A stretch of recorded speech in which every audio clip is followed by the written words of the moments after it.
विविध रूपों में विकसित होगा। वो शीघ्र सोचेगा, तेजी से गति करेगा, संक्लिष्ट एवं विविध कार्यों में द्रुत गति से चेष्टा करेगा। शीघ्र आपने वाली विविध आपातकालीन क्रियाओं का मुकाबला करने के लिए वो तुरंत कार्यवाही करने का अभ्यस्त हो जाता है।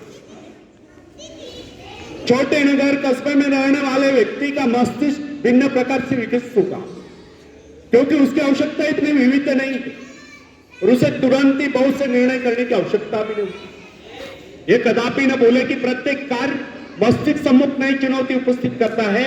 उसकी आवश्यकता के अनुरूप ही मस्तिष्क अपनी काबिलियत का विकास कर लेता है तथा विशेष किस्म के काम के लिए अपनी शक्तियों को बढ़ाता है।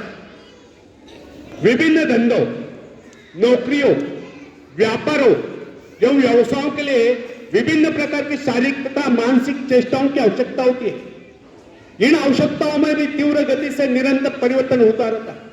अतः जिस व्यक्ति का मस्तिष्क जितना अधिक ग्रहणशील, संवेदनशील, सूक्ष्म होता है, वो उतनी तीव्रता से अपने में परिवर्तन लाने में समर्थ होता है तथा नए संघर्ष में सफलता एवं विजय प्राप्त करता है।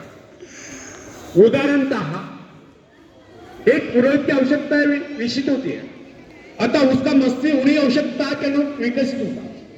वर्षों तक उसका मन निरंतर आध्यात्मिक विषयों के चिंतन में लीन रहता है।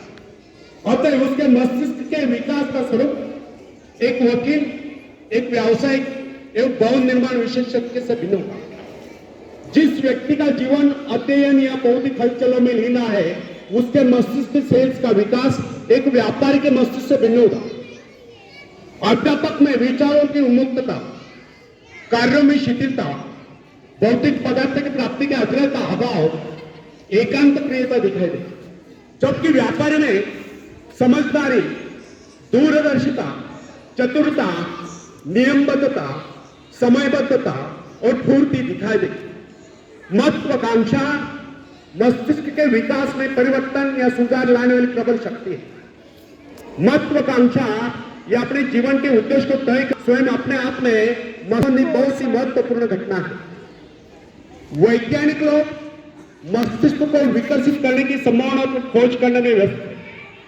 समय आएगा जब मस्तिष्क के विकास के रहस्य को मानव जान लेगा और इससे मनुष्य के चरित्र के विकास का कार्य सरल हो जाएगा। तब तक हमारे लिए इतना ही जान लेना पर्याप्त है। यदि हम अपने मस्तिष्क का ऐसा विकास चाहते हैं कि हमारा व्यक्तित्व सर्वप्रिय बने, तो इसके लिए सर्वप्रथम हमें अपने मन से घृणा, ईर्ष्या, द्वेष आदि विचारों को निकालकर बाहर कर देना था। जब यह गुण हमारे भीतर नहीं होंगे, तब हम हर क्षेत्र में अपने पांव जमा सकते हैं, दुनिया जहां से सहयोग ले सकते हैं तथा सफलता की ऊंचाइयों को छू सकते हैं। आखिरी में एक शेर मैं सुनाता हूं। तुम उड़ सकते हो मुक्त आकाश में, तुम मुक्त आकाश के पंछी हो।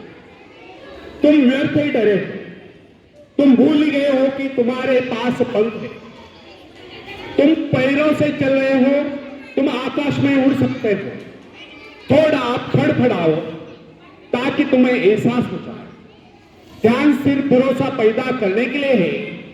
तुमने कुछ खोया नहीं, तुम सिर्फ भूले हो अपने पास पंख है, अपने पास पंख है। धन्यवाद।